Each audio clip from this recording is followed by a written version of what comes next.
and welcome to episode 220 of Real Life Ghost Stories. Welcome back. Happy 2024. I hope that you had a peaceful and rested holiday season, whatever you were doing. And to kick things off this week, we need to thank some of our newest Patreon subscribers. I would like to thank Eileen, Deborah Brown, Renee Height, John Koch, Deanna, Joe, Claire Stevenson, Isabel Schaffeld, Ali Siliga, Christina Nyberger, Kaylee Longo, Andrew Kay, Nicola Davis, Mom25+1, Louise, Karen Hunter, Matty B, Naomi Sulowitz, Jeremy, and Christy F. Thank you so much for subscribing to the Patreon. I love you and appreciate you every single day. And do forgive me if I pronounced your name wrong. I did what I could, but it was a difficult week, okay? Which brings us to our film review, and our film review this week is Leave the World Behind. Leave the World Behind was released in 2023. It has 6.5 out of 10 on IMDb and 75% on Rotten Tomatoes. In this apocalyptic thriller, Amanda and her husband Clay rent a luxurious home for the weekend with their kids Archie and Rose. Their vacation is soon upended when two strangers, GH and his daughter Ruth, arrive in the night, bearing news of a mysterious cyber attack and seeking refuge in a house that they claim is theirs. The two families reckon with a looming disaster that grows more terrifying by the minute, forcing everyone to come to terms with their places in a collapsing world. While this film is technically not a horror, it has been everywhere, and I feel like anything apocalyptic is a horror, okay? So we're classing it as a horror for the sake of the podcast. We're getting into it. This film was everywhere, and I didn't really know that much about it when I started watching it. And I have a feeling this film's going to be a bit marmitey. So as usual, let's get into our likes first. And I have to say it makes me a terrible person. I know, I'm sorry, don't hate me, but I am a talker during films. Okay, I'm sorry, I'm a talker. I'll be like, who's that? Oh, what's going on there? Oh, why is he opening that door? Don't open that door. Don't be stupid. Especially when I'm watching horror films. I think it's how I deal with my anxiety during horror films, where I'm like, don't do that. Don't go downstairs. Everyone knows you don't go into the basement. You're a moron. The whole way through. Now, this film, I was silent. I was on the edge of my seat. It was intense. I barely said a word throughout this whole film. And that is unusual for me. And that is a testament to how intense this film was. And this film is very much character driven. So you meet the family first. They're going on holidays to a holiday home at the beach to get away from things. And they are very believable as a family. You know, they have their foibles. They're flawed. They're nuanced. Their relationships with each other are interesting. And I think it's hard to create a character driven thriller that is for the most part engaging. And I say for the most part because I have some thoughts about it in the dislikes column. Because fundamentally this story is about whether or not this apocalyptic event has happened, whether or not the world is ending. And you don't really know throughout the story whether or not the world is ending. So your exposition comes purely from the characters and the characters' actions and relationships, rather than it being an exposition of exactly what has happened back in civilization and whether it has happened or not. And in the middle of all this family drama and kind of, oh, maybe something weird has happened back in civilization. No, I don't think it has happened. Has it happened? These two people knock on the door and claim to own the house that the family have rented for the weekend. And it is such a good portrayal of, I suppose, what you'd call maybe the subtleties of racism, like the microaggressions. And I thought it added this brilliant layer of tension to the story. And there are times when Julia Roberts' character is deeply unlikable. And that's what I mean about, you know, even though it's character driven, those characters are nuanced. They have flaws. They're interesting to watch. And the tension and the dynamic between this family who have rented the house for the weekend and then this father and daughter who arrive at the house and say, actually, this is our house and we need to stay here. It's a really difficult, intense and interesting dynamic to watch. And it really made me think, you know, if my family were in this situation, there's 6 of us in my family, and if we were in that situation, like, what would we do? And what would I do? And would I behave in the same way? Would I be freaking out? Would I be calm? Would I be thinking we need to get some supplies or we need to do something? And it really does make you think, is this situation actually possible? Like, if what they think is actually happening, how prepared am I? The answer is not prepared at all in any sense of the word. I did also love that you get moments of realisation throughout the film, sort of at the same time as the characters do. So you kind of go, oh my God, this is what's happening. And they're thinking the same thing. And that's a really nice way to watch a film, because it's almost like you're solving a mystery as you're watching. Before we jump to the dislikes column, I just want to point out that I am aware this is based on a novel of the same name. Now, I haven't read the novel. I'm annoyed. I feel like I should have read it before I watched the film, but I didn't know anything about the film. I didn't know it was based on a book. Nothing at all. So I'm annoyed that I didn't read the book first, because obviously with the film I sort of understand what's happening, and I'm a bit frustrated that I didn't read the book first. I might still read it just to see how different it is from the film. So on to my dislikes column. So to be really frank, even though I was on the edge of my seat, it was an anxiety ridden watch. There were points where I could see how people might find it slow. It's so character driven that sometimes you forget that, oh shit, yeah, there's some weird shit going on and apparently the world might be ending. Oh, I'd forgotten that was happening. And maybe that's pointed. Maybe that's what it's trying to do. And I wondered if, because the film, obviously, like I said, was a novel, there were elements of the story that just seemed shoehorned in, that didn't particularly fit, or they weren't properly explored. There is a moment between Julia Roberts' character and the character of the man who owns the house, where they have this bizarre moment of sexual tension, which doesn't, in my opinion, didn't add anything to the story and seemed so incongruous to the rest of the script, didn't really make any sense, and it was really fleeting, far too fleeting for it to have even sort of been important to the storyline. And I wondered if in the book it's explored more, you know, if there's more of a panning out of that particular part of the storyline, which would make sense. But it didn't feel like it really fit in the narrative of the film. And because you don't know what's happening and the characters don't know what's happening, like I said in the likes column, you don't get an exposition of what's happening. You don't see the series of events that have led up to their phones cutting out or the TVs being shut down. There isn't anything that tells you what is happening aside from what the family are experiencing, right? So as a result, it sort of feels like there are loose threads that you just don't really understand or you can't really get a grasp of. And while, again, I understand that's probably pointed, it's probably, you know, to put you in that position with the family where you don't actually know what's going on because you don't have access to the news or the internet or whatever.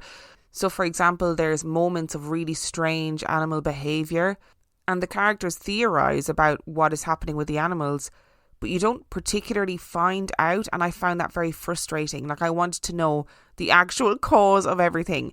And don't worry, I'm not going to give away any spoilers, but the ending of this film has been very controversial, and I'm not sure that I liked it. I think I got it. I think I understood what the ending was trying to say, or I think I understood what the director and the writer were trying to get at, but I really had a visceral reaction when the credits started to roll. I was like, please don't tell me that's the ending. Please don't tell me that is it. So in summary, I do think it's quite a Marmitey film. My brother watched it. I was at home and I was like, oh, I watched a good film when I was in England called Leave the World Behind. You should watch it. And he watched it and he didn't particularly like it. He wasn't particularly engaged in it. He didn't find it very interesting. So I think it's going to be quite Marmitey. But for me, Leave the World Behind, it's a 4 stars from me. Today's episode is brought to you by Factor. The holiday season can be such a jam-packed, busy time. And you might be thinking, how am I going to fit in nutritious, flavourful meals to fuel me on these crazy busy days? Factor is America's #1 ready-to-eat meal delivery service.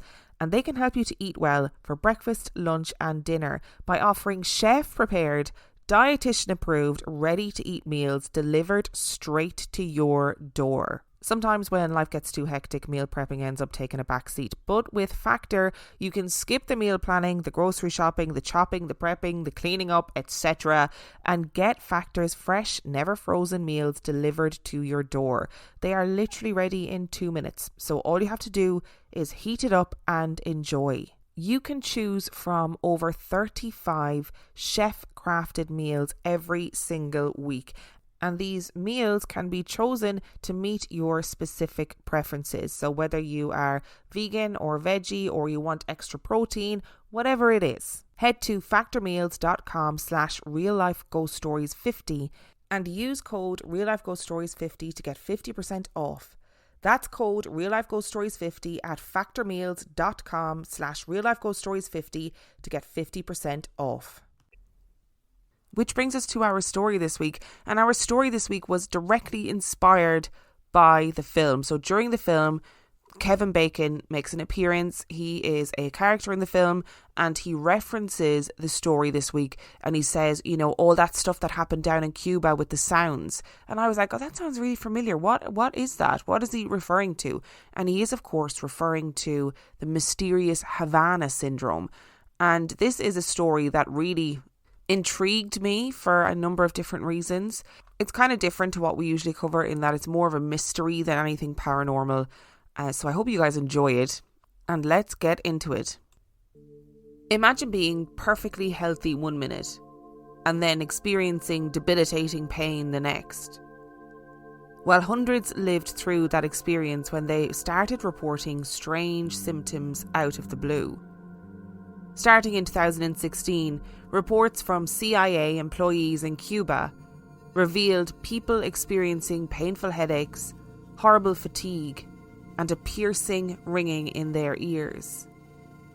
Even worse, some people suffered from brain damage with issues with cognitive function. So these aren't your average cases of discomfort. And the context of all of these cases has been mysteriously similar. But not because everyone was bitten by the same bug, exposed to the same contagion, shared the same genetic makeup, or even isolated in the same geographical location. It might have started in Cuba. However, United States government officials from countries all around the world fell victim to this mysterious illness. Some of the affected were only temporarily ill, while others had symptoms that have become chronic. It has become known as Havana syndrome and has unlocked several theories, conspiracy and scientific, given its mysterious context and unknown cause. From secret government weapons causing mass psychogenic illnesses to crickets, no one quite knows what is making people so sick so suddenly. Is this a natural phenomenon, a secret sonic weapon, or just a big coincidence? Whatever it is, it became known as the Havana syndrome, and over the years, it has impacted over 1,000 people from several countries around the world. In November of 2016 in Havana, Cuba, a US diplomat and his wife had spent the evening with friends. They had just moved to Cuba from the United States, so everything in this new country was a little bit foreign to them as they were still getting used to their new life.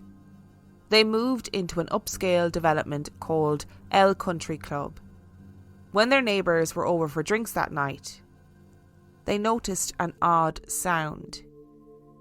To them, it sounded like a cicada, but seemed a bit more extreme, more piercing, and almost metallic, according to claims.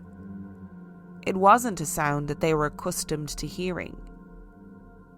The noise lasted through dinner, which was an annoyance but not alarming.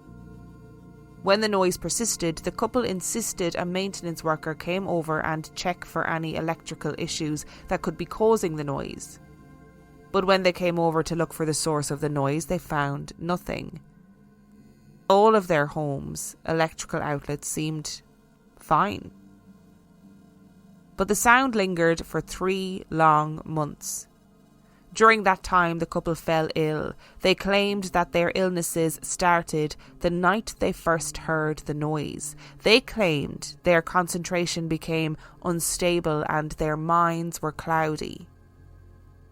The US diplomat eventually shared this information with some of his co-workers at the embassy. To his complete surprise, one of his co-workers, who was only in his 30s, described feeling similarly. He also told him he heard a strange noise around the time that he fell ill. He heard a high-pitched sound right before experiencing health issues. Could it be from the same thing? The co-worker recorded audio of the noise and played it for the diplomat, and it was the exact noise that the diplomat had been hearing with his wife. That same sound that seemed to unlock some sort of irritation within their bodies. Because the couple were still experiencing worrisome symptoms after months, they decided to go to Miami to be examined by doctors. Here they were diagnosed with concussion-like symptoms, including headaches, fatigue, and disorientation. Strangely enough, more diplomats in the Havana area reported experiencing the same symptoms. Over the course of 2 more months, nearly 30 officials in Havana are diagnosed with the same mysterious condition. But something scary was happening. Some of the people suffering from these symptoms began to get worse. They weren't simply experiencing bad headaches or a lack of balance. They began to experience greater cognitive difficulty, including trouble seeing or hearing. Another aspect that starts to frighten those affected was that there was still no clear answer as to what was causing this outbreak, which meant that there was no real treatment for it. An investigation was opened by the US government in January of 2017. After all, dozens of their ambassadors were falling ill for no clear or apparent reason. With clean bills of health before the noise, it seems like the government needed to get to the bottom of this in order to understand how and why this was happening. The government employees were examined thoroughly back in the United States. The results from those examinations were published in the Journal of the American Medical Association in 2018, and this seems to prove how seriously the US government was taking all of this. The study concluded that the patients had experienced widespread injury to their brain networks. A clear physical change to the brain could be seen in the MRIs. Several neurological tests showed a change in memory, spatial orientation, and executive functioning within all of the patients. Their scans revealed the same sort of results that we would see in patients that have experienced a car crash or an explosion. But the government employees hadn't experienced that type of trauma. They had simply heard a noise that sounded like a piercing noise or a loud, intense cicada.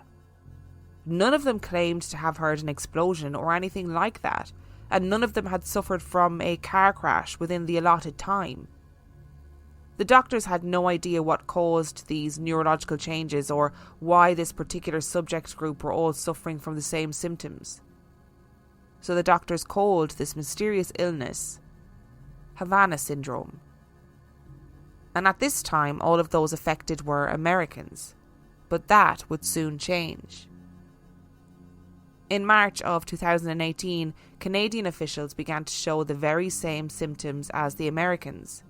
40 Canadians fell ill. And in response to this sudden sweep of illness, the Canadian government pulled their diplomats out of Cuba. Because those affected were diplomats or members of the CIA, suspicion began to grow. And so did the theories. Before we take a deeper dive into the world of conspiracy theories and, of course, rational explanations, let's take a look at the larger picture. Cuba is a communist state with a population of 11 million. In 2014, Barack Obama and Raul Castro signed an agreement reviving diplomatic ties between the US and Cuba. This agreement re-established a US embassy in Cuba. Over the years, the US and Cuba have had a strained relationship. And maybe that's a bit of an understatement. 60 years ago, Fidel Castro overthrew a US-backed government. President Obama, in addition to normalising bilateral relations and restoring diplomatic ties, expanded trade and travel. But during the Trump administration, much of these reforms were reversed. Since then, President Biden loosened a few US restrictions in the wake of widespread protests and a renewed crackdown by Havana. So things between Cuba and the US have always been a little tense, rooting all the way back to the Cold War. So when a group of US government officials turn up ill in the middle of Cuba without any sort of clear or rational explanation, minds started to wander, and blame started to be placed. In 2017, the Trump administration banned cruise ships and other vessels from sailing in between the US and Cuba. The Trump administration also banned flights to Cuban cities other than Havana, barring US travellers from staying at establishments linked to the Cuban government or the Communist Party. Americans were banned from travelling to Cuba individually for educational or cultural reasons. And not long after this ban, the administration threatened to pull many of its embassy staff from Havana. There was growing concern over the reason behind the mysterious illnesses that seemed to be infecting so many Americans in Havana. So it's safe to say that things are pretty tense. Could the Cuban government be behind it all? This was one theory coming out of the mouth of the US government. They believed that it was possible that the Cuban government was behind it somehow. President Trump outright blamed the Cuban government on live television, and the illness was named Havana syndrome.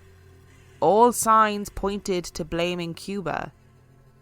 But the Cuban government immediately denied any involvement. Meanwhile, some members of the White House staff were calling it an act of war.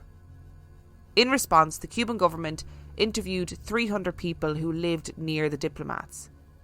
It said they visited the places where these US staffers lived and investigated for any suspicious activity. They analysed air and oil samples and conducted dozens of medical examinations to see if people in the surrounding area were affected, and they found nothing. The Cuban government made a stance that there is no known form of energy that can damage the brain in the way that doctors described. They even began to doubt that there is a syndrome at all, and opened up the possibility that these people were lying or simply placing the blame on something completely unrelated. They completely dismissed the notion that they used some sort of sonic weapons to attack these American officials. Instead, they offered their own explanation for the sounds and the symptoms. They asserted that the high-pitched noise all the witnesses heard belonged to crickets. And the noise of those crickets exacerbated the already stressed-out government employees. To get to the bottom of the cricket theory, biologists from UC Berkeley and the University of Lincoln, Alexander Stubbs and Fernando Montelegre analysed audio recordings from Cuba made by an affected US official. The results? The recording was of a cricket, but not just any cricket. The recording was of the Indies short-tailed cricket. Now, these crickets are native to Cuba, so that part isn't unusual. But it did prove that the noise came from something natural, and not a man-made technological device as suggested by some members of the US government. And growing conspiracy theories that the sounds were acts of war via sonic weapons. The scientists were able to match the pulse repletion rate, power spectrum, pulse rate stability and oscillations per pulse from the crickets to the recording. But this still didn't answer any questions as to why people were falling ill. The natives had no issues with the sounds of the crickets. Perhaps the newly located ambassadors had trouble adjusting? Another theory that doesn't quite feel satisfying. The US Center for Disease Control Prevention conducted their own investigation called Cuba Unexplained Events Investigation. It was a 2-year investigation with results marked for official use only or sensitive but unclassified documents. Were they really hearing crickets? To get back to the sound, the Indies short-tailed cricket isn't your average cricket.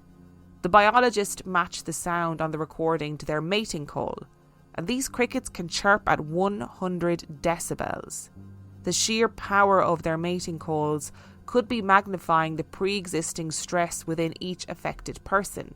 And just to give some relatable context, 100 decibels is around the sound of your headphones or earphones at full volume, so it's pretty loud.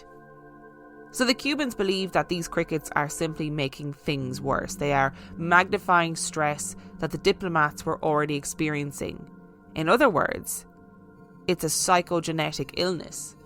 Studies have shown that people who have been exposed to long-term stress show similar brain scans to those suffering from Havana syndrome. This sort of stress can become self-perpetuating. For example, once news of a possible war act or sonic weapon hits the news, people become more worried and even more stressed. They lose sleep, which affects their cognitive function. They become paranoid and hyper-aware of what their bodies are feeling. But those who were affected aren't buying it. They claim that their symptoms were progressing before any news broke to the media. These are also people that are trained to work and live in a highly stressful environment. So they pushed back on the theory that their illness was nothing more than extreme stress caused by the sound of a cricket chirp. But there still wasn't any definitive answers for the side effects, and more investigations were needed. The US government called in an elite scientific team to help crack the case. After the Soviet Sputnik launch in 1960, a top-secret organisation was formed called JASON.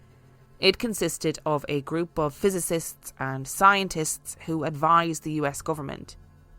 This group analysed audio recordings from 8 of the original 21 incidents in Havana. They also looked at 2 cell phone videos taken by a patient in Cuba. Their investigation concluded the sounds were most likely caused by insects, and that it was highly unlikely the sound came from microwaves or ultrasound beams. Their finds were first reported by Reuters in 2019. But the report remained classified until 2021, when parts were declassified. This report also concluded that the cause of the condition remained unknown. However, psychogenetic effects may serve to explain important components of reported injuries. However, the report does say it cannot be ruled out that the perceived sounds, while not harmful, are introduced by an adversary as deception so as to mask an entirely unrelated mode of causing illness in diplomatic personnel. So are these crickets a distraction in order to hide another attack? But the United States and Canada weren't the only nations impacted by this syndrome, and it wasn't limited to Havana. Reports of the syndrome came out of Washington, D.C., Berlin, Vienna, Serbia, India, Vietnam, and China. In the years since the first victims came forward, speculation has mounted as to whether this was all the result of foreign adversaries attacking American diplomats. Many of those people suffering from Havana syndrome believed that they are victims of a deliberate attack. In March of 2023, US intelligence agencies concluded that Havana syndrome was not caused by energy weapons or foreign adversaries. They concluded that it was very unlikely an enemy is wielding a secret weapon behind the mysterious illness. There was no evidence pointing towards foreign involvement, and no evidence any US partner was targeted systematically, or evidence that this was even being practiced by an adversary. The National Intelligence Council updated their assessment of possible causes in their report, and some of the suggested causes are that it's environmental, like a possible malfunctioning air conditioner that created pressure in a room, that it was pre-existing medical conditions, that it was just a conventional illness, or that it was social forces like the media attention exacerbating people's feelings surrounding their perceived illnesses. Since 2016, some questions have been answered, but there are still many questions still at large.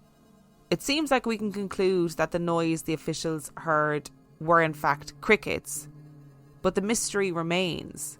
Was that simply a natural phenomenon and it was just a coincidence that so many people fell ill from this piercing sound? Or is something nefarious going on? Are the crickets a cover-up? Many people, including those affected by the syndrome, believe this to be true. They were also upset with the findings from the National Intelligence Council report. The Havana Act was approved by Congress in 2021 and provided up to $187,300 in compensation for the victims. One victim said the money wasn't life-changing but had been helpful. More importantly, it was an official acknowledgement that the incident had occurred and caused permanent brain injuries for some. As of now, the mystery is still not completely solved. The reasoning behind why so many people were struck with neurological illnesses, which means the Havana syndrome is still open for interpretation, and of course is a breeding ground for conspiracy theories.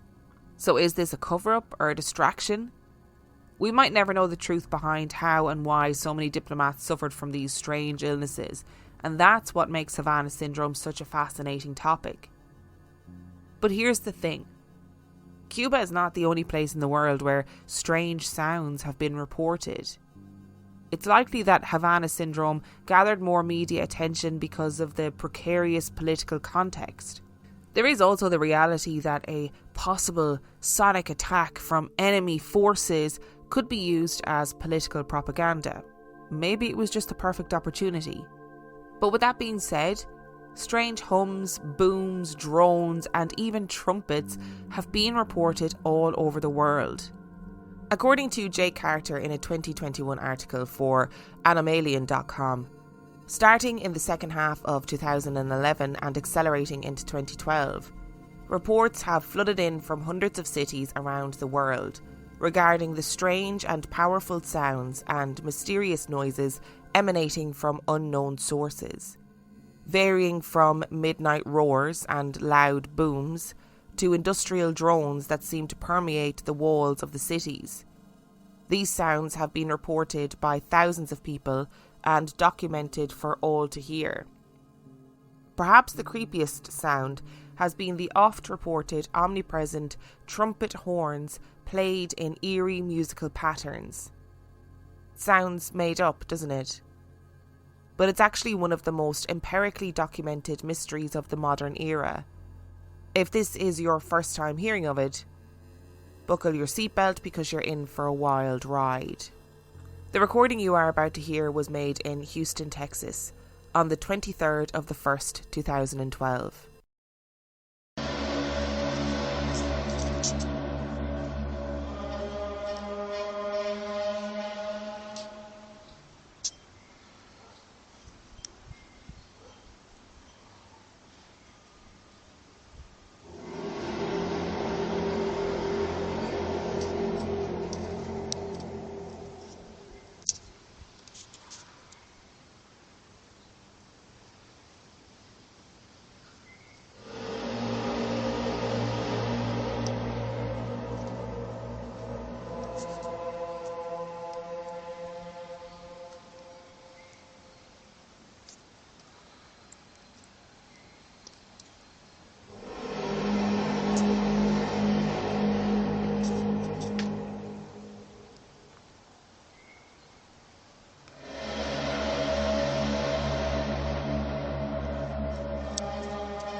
What's most incredible has been the widespread nature of the sounds. They are heard simultaneously by thousands of people in completely different parts of the world in different time zones. The phenomenon's geographic scale has encompassed up to 5 counties at once. In 2013, explosive bangs were heard in Buffalo, New York and London, England, cities separated by 3,000 miles. At the same time, with thousands of people reporting to local police. Authorities in both locations confirmed that there were no jets in the area, no seismic activity, no fracking, etc. No explanation. On March the 16th, 2015, from North Carolina to New Jersey, a distance of 345 miles. Roaring explosive sounds exactly 20 seconds in length were heard exactly 2 hours apart in sequential patterns. This is just the tip of the iceberg. If you YouTube mysterious sounds, you can literally consume hours upon hours of different eyewitness examples.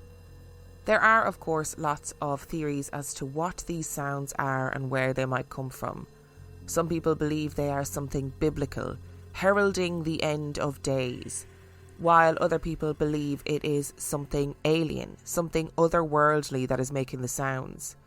And there are some who posit the explanation that there is something going on in the Earth's core.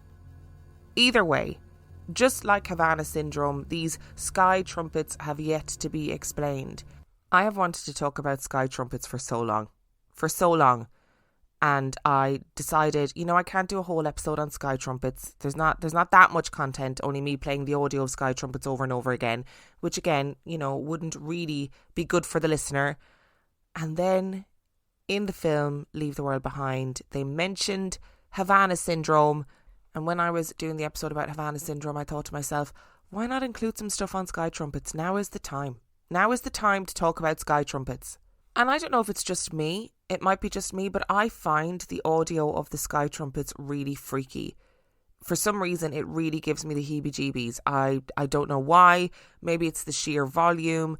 And just to reiterate, when you heard that particular sound of the sky trumpets, like that's just somebody in their back garden filming a video of the sky being like, I don't know where this sound is coming from. But according to that Animalian article, I find it really difficult to say that, and obviously, as always, the links to everything are in the description of this episode.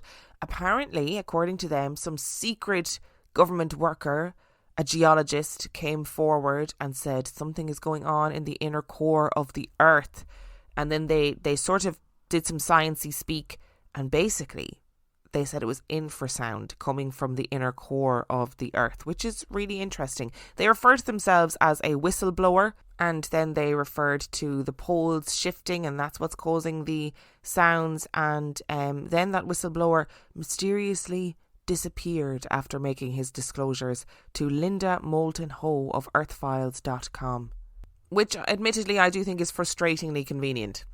And while I think, this phenomenon of these sonic sounds, I think they're pretty freaky. I don't know what it is. I think it's the magnitude of them that freaks me out. The magnitude of the noise from something completely unseen really gives me the heebie-jeebies. I do think they're freaky. I don't think they're paranormal. And I'd imagine there is probably a very serious and studious scientific explanation for them. But I'm sorry, Will, if you're listening, I'm just refusing to accept or acknowledge that it is infrasound. I'm not doing it. And before we get into talking about the mysterious sounds of Havana syndrome, this is not about to become a conspiracy theory podcast. Don't you worry your little selves. We're not pivoting to conspiracy theories or governmental drama, but the topic came up in the film and I knew some things about it. I knew a bit about it and I was like, oh, that's an interesting topic. So I wanted to dive into it. So don't panic if you're thinking, oh no, not another conspiracy theory podcast. I can't do it. I actually didn't know that Havana syndrome had been blamed on a particular type of cricket. And it just made me think of a couple of years ago, Dan and I went to Canada. And while we were there, I was continuously, constantly frustrated and distracted by the sounds of, I don't know what the creatures were, maybe some sort of cicadas, maybe some sort of crickets. Everyone else is milling about their business and I'm obsessing over the sounds of these crickets that were just chirping constantly. This constant buzz that was happening all around me every time I went outside the door. Now, granted, it wasn't that loud. It wasn't like 100 decibels loud. It wasn't loud enough that it was, ear-splittingly loud or, I couldn't hear other things loud. But it was loud enough that it was sort of a constant drone that just annoyed me. And I, got used to it. Of course you do. And I imagine when you're living in the area, you get used to it so that you don't even hear it anymore because that's what your brain does, right? It blocks out those constants. But honestly, after reading about Havana syndrome and it being potentially being caused by crickets, I feel like I was lucky to come away from Canada with my brain intact.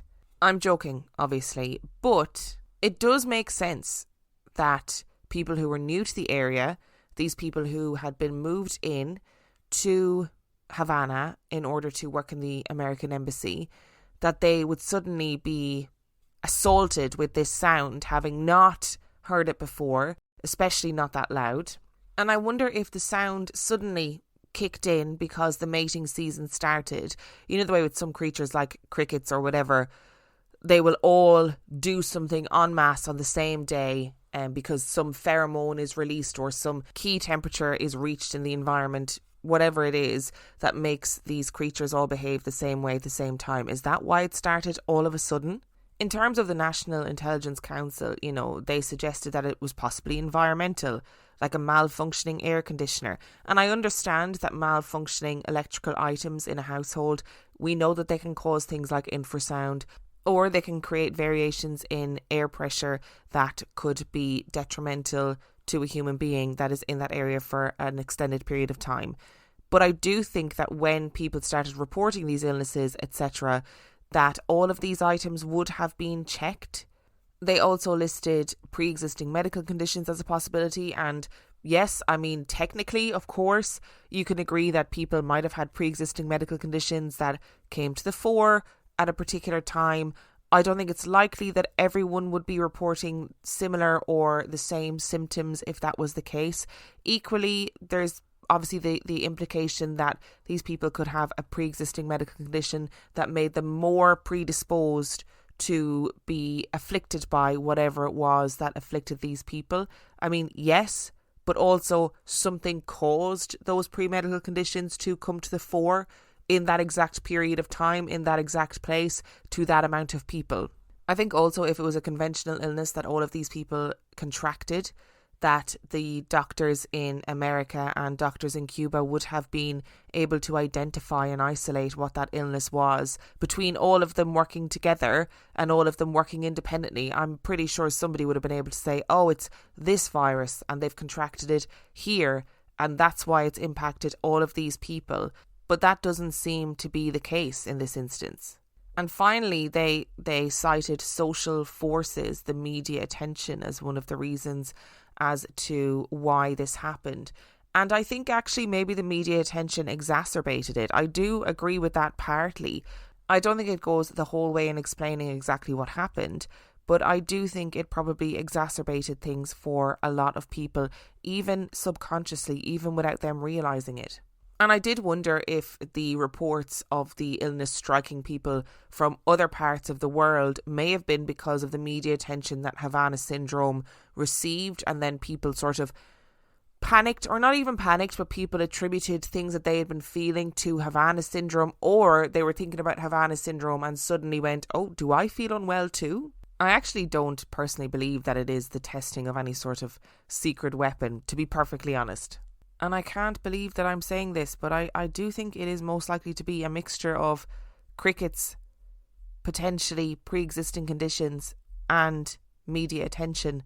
And I think what's really remarkable about this story is the fact that these people went and had MRI scans done, and there was clear damage done to neural pathways in their brains. And I think what that does is highlight how damaging long-term stress can be on our brains. Like, that's the terrifying part of all of this, in my opinion. That and the fact that nobody seems to be particularly worried about the impending cricket takeover of 2024. Is that going to be our apocalypse? It's going to be crickets. It's them practicing a little sonic weapon that they've come up with. And if you don't believe me, that's okay, but I don't promise not to say I told you so when the great cricket apocalypse looms. Thank you so much for listening to today's episode. If you would like to send in your story, you can do so by emailing it to reallifeghoststoriespodcast@gmail.com. You can also check out the website, reallifeghoststoriespodcast.com. And if you are desperate for some extra content, you can subscribe to the Patreon. That is patreon.com/reallifeghoststories, where for $5 a month or $2 a month, you get access to heaps of extra content, as well as every single main and mini episode completely ad-free. And on that note, I shall see you next time.